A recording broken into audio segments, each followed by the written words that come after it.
Alhamdulillah kita masih bisa melaksanakan salat Id. Sekarang posisi di Jalan Barukang Raya.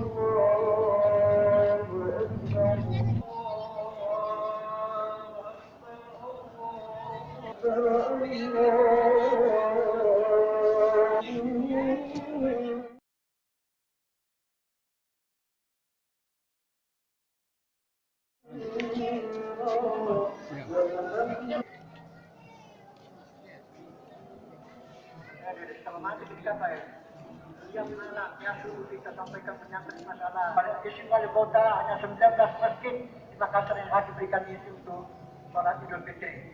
Wallahu apakah